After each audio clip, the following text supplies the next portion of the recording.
Déjà 3 heures que Julia attend dans le froid. Un calvaire a priori, mais pour elle, ça fait partie du jeu. C'est une redoutable chasseuse d'autographes. Sa cible du jour, Vanessa Paradis, descendue dans ce palace parisien. Mais comme souvent, après 3 heures d'attente, Julia apprend que la star est sortie par derrière. On a un plan B, on va aller voir Gad Elmaleh à la sortie au Palais des Sports. Pas question de faire une soirée sans ramener un autographe. Ah non.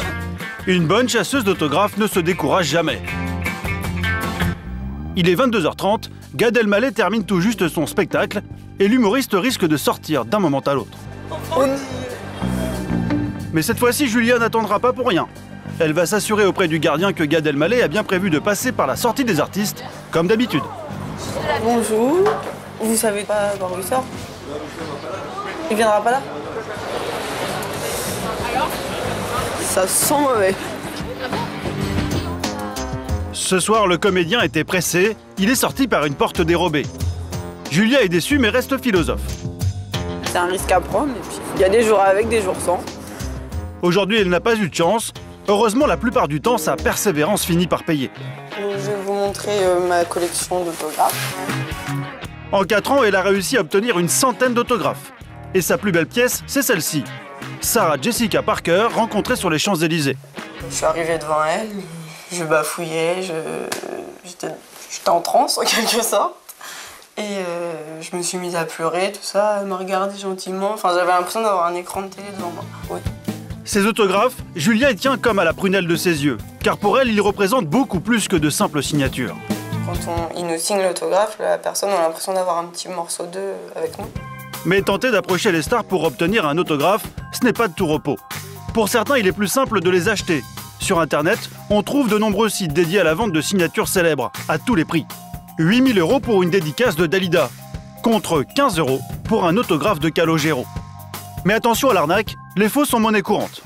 Charlton Heston, qui a été considéré pendant des années comme étant signé toujours de sa main. Et en fait, elle est probablement signée par son épouse.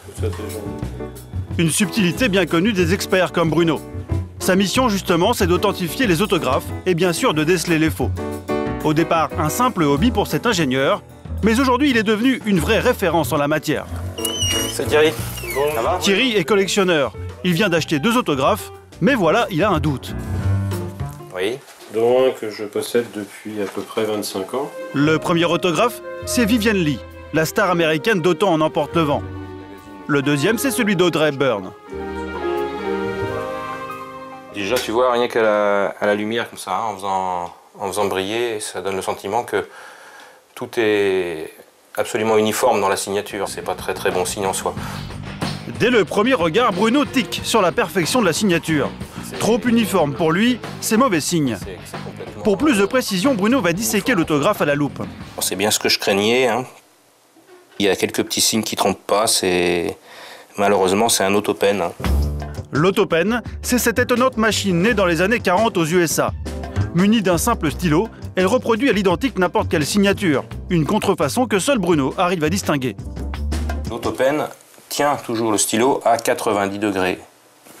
Alors que quand tu écris, tu n'écris jamais comme ça, ce qui fait que tu as une bavure plus importante d'un côté que de l'autre. Le problème, c'est qu'une signature faite par une machine n'a aucune valeur. Une première désillusion pour Thierry. Ça devient une sorte de produit industriel qui a forcément été reproduit à des centaines, voire des milliers d'exemplaires, donc il n'y a pas la force ou la charge émotionnelle. C'est dommage parce que si elle était bonne, hein, c'était dans les 500 €, ça à peu près. J'espère avoir un peu plus de chance avec la seconde. La dédicace d'Audrey Hepburn, Thierry y tient beaucoup. C'est une actrice qu'il adore. Alors il appréhende le diagnostic de Bruno. La pression dans le papier n'est pas homogène. On voit suffisamment de variantes pour dire que c'est bien fait à la main. Première étape encourageante, l'autographe n'a pas pu être fait par une machine. Mais attention, il y a d'autres pièges. Pour les éviter, Bruno a un atout secret, un répertoire de 5000 signatures d'acteurs. À la lettre H, Audrey Hepburn.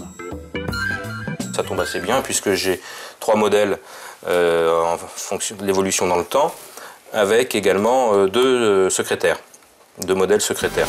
Et oui, l'autre piège, le voici. Certains autographes ne sont pas signés par les stars elles-mêmes, mais par leurs secrétaires ou par leurs proches. Bien souvent, comme pour un certain nombre d'acteurs ou d'actrices, qui était le cas notamment de Romy Schneider, c'était sa mère qui signait pour elle.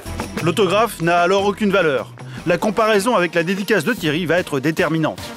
Là, c'est assez clair. Pour moi, elle correspond à la deuxième signature. Soit celle d'Audrey Hepburn et pas de sa secrétaire, une bonne nouvelle. C'est une sorte de soulagement. Ça me permet de la regarder avec un intérêt supplémentaire. Résultat des courses, l'autographe de Viviane Lee est faux et ne vaut rien. En revanche, celui d'Audrey Hepburn est vrai, valeur estimée, 200 € minimum. Cette dédicace pourrait d'ailleurs bien se retrouver un jour dans les mains de cet homme. Bonjour maître. Alain est libraire à Lyon et dans quelques minutes, il animera avec ce commissaire-priseur une vente aux enchères pour des autographes un peu spéciaux. Quelques pièces assez remarquables, en bel état. Des lettres d'écrivains du XVIe siècle ou des signatures de chanteurs d'opéra. Ici, les autographes sont des morceaux d'histoire. Et la plus belle pièce, c'est celle-ci.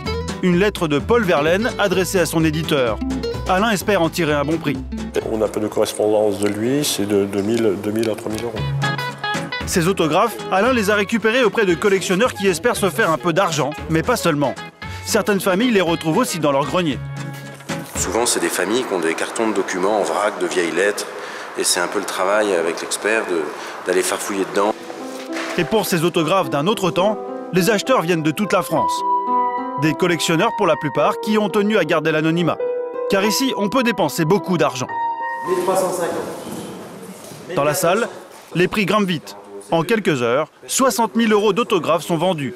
C'est au tour de la fameuse lettre de Paul Verlaine d'être mise en vente. 1300. 1400. 1400. 1500. 1600. 1600. 1800. 1800 € ensuite. Personne ne couvre l'enchère de 1800 €, c'est vu? 1800. 1800 € l'autographe de Paul Verlaine. Une somme conséquente. Conclusion, évitez donc de jeter vos autographes. Ils peuvent un jour valoir de l'or.